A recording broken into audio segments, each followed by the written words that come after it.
Shalom, Bapak Ibu saudara kasih dalam Tuhan, berjumpa lagi dengan saya dalam Suara Penggebalaan Gereja Islam Masih Jemaat Banyumanik. Bapak Ibu saudara kasih dalam Tuhan, beberapa waktu yang lalu ada satu film yang berhasil menembus box office bahkan sampai mencapai 8 juta penonton ya. Saya sebutlah satu judul film ya, KKN Desa Penari. Bahkan mereka sampai akhirnya bisa menuliskan statement 8 juta penonton ikut KKN bersama. Betapa luar biasanya orang-orang itu, karena mereka penasaran begitu ya dengan apakah cerita KKN Desa Penari ini sama antara yang ditulis di Twitter dengan kemudian yang ada di di bioskop gitu, karena kadang-kadang kan suka agak beda begitu. Nah, makanya saking penasarannya mereka memilih dan banyak yang menonton begitu, dan bahkan sampai ada yang menontonnya beberapa kali.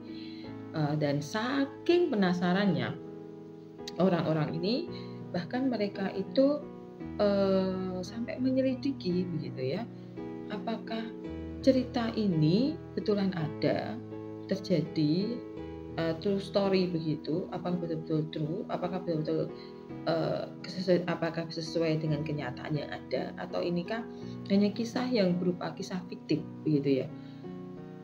Dan saking misterinya begitu, banyak orang yang berlomba-lomba untuk kemudian menyelidiki apakah ini betul-betul ada beneran begitu ya, walaupun beberapa tulisan itu mengetengahkan bahwa iya memang ada 6 orang mahasiswa yang KKN di sana, ya ada KKN di sini, dan kemudian dituliskan bahwa KKN itu terjadi tahun sekian, dan memang ada korban mahasiswanya begitu ya.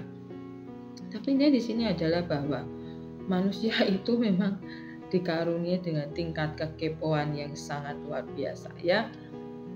Kita masing-masing diberikan keinginan tahuan yang luar biasa. Makanya kenapa sampai kemudian film ini bisa sampai menembus box office sehingga 8 juta penonton ditonton oleh 8 juta penonton.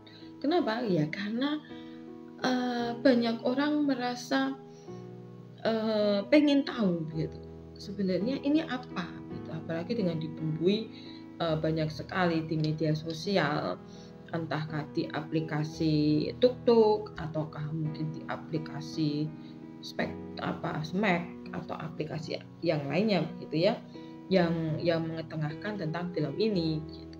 Sehingga membuat orang-orang itu menjadi semakin lama semakin penasaran gitu. Dan bahkan teman saya pun sampai ada yang dia nonton sampai 2 kali. Padahal ya judul pasti ceritanya kan juga sama aja ya.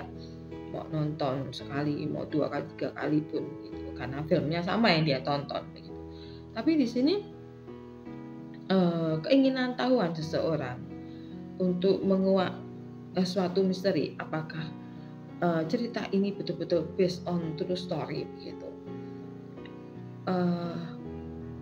banyak sekali mendorong orang-orang untuk kemudian berlomba-lomba mencari tahu kebenaran, mencari tahu apakah memang itu betul atau tidak begitu. Tapi satu hal yang kita patut bersyukur bahwa lewat 1 Korintus 2 ayat 6 sampai 16 ini, Paulus itu ngajari kita orang boleh penasaran di sana dan mencari tahu tentang kebenaran, seperti orang berlomba-lomba mencari tahu apakah cerita KKN Desa Penari ini betul atau tidak. Tapi Paulus ngajari kita bahwa ada satu kebenaran yang kalau kita mau gali sungguh-sungguh, maka kita akan menemukannya. Dan kebenaran itu di mana? Di dalam Tuhan Yesus. Ya, di dalam 1 Korintus 2 ayat 6 sampai 16. Salah satu misteri terbesar dalam kehidupan adalah tentang Allah dan juga karyanya. Dan Paulus dalam tulisannya ini, dia dengan belak-belakan memberitakan rahasia gitu ya, rahasia tersembunyi dari Tuhan yang di mana diberikan kepada kita orang percaya, ya. Dan rahasia itu menunjuk pada karya keselamatan Tuhan.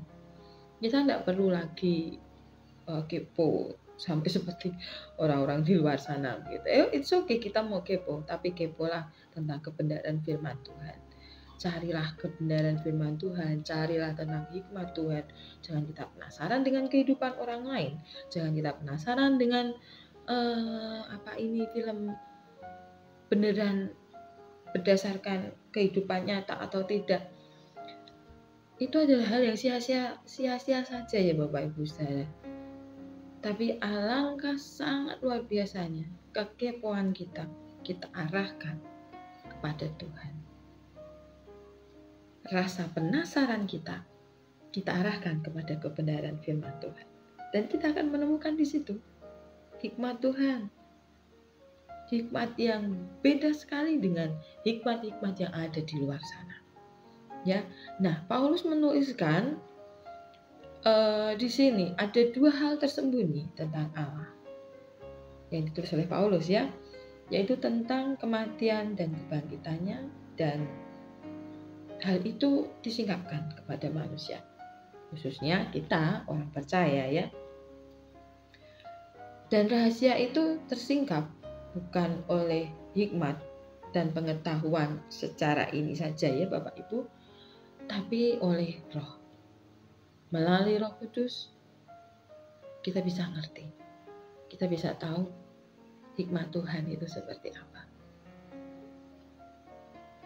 Jangan cari tahu tentang kehidupan orang lain.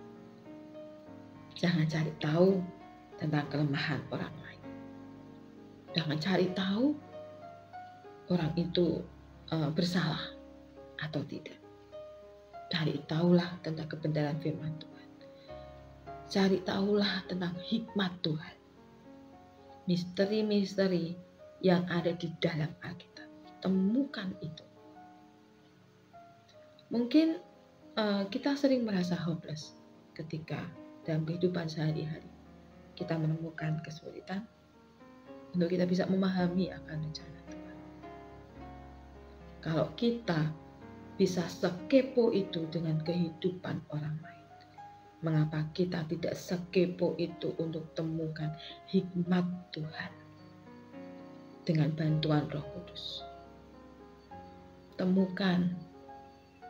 Kalau kita penasaran kenapa Tuhan aku bisa mengalami ini, kenapa Tuhan aku bisa dikecewakan sedemikian rupa, kenapa Tuhan aku mengalami penderitaan, temukan itu dalam pengenalan dengan Tuhan.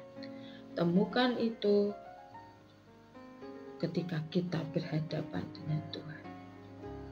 Sekali lagi saya katakan, jangan cari tahu kehidupan orang lain. Cari tahulah tentang Tuhan. Cari tahulah tentang kebenaran firman Tuhan. Karena di situ kita akan bisa memahami. Ketika kita bertemu dengan kebenaran firman Tuhan, dengan kepo kita yang luar biasa, kita temukan kebenaran firman Tuhan. Dan Tuhan menjumpai kita di sana. Kita bisa paham akan rencana Tuhan dalam kehidupan kita. Jangan andalkan akan hikmat manusia. Ketika Tuhan izinkan, kita jatuh. Ketika Tuhan izinkan untuk kita mengalami yang namanya penderitaan.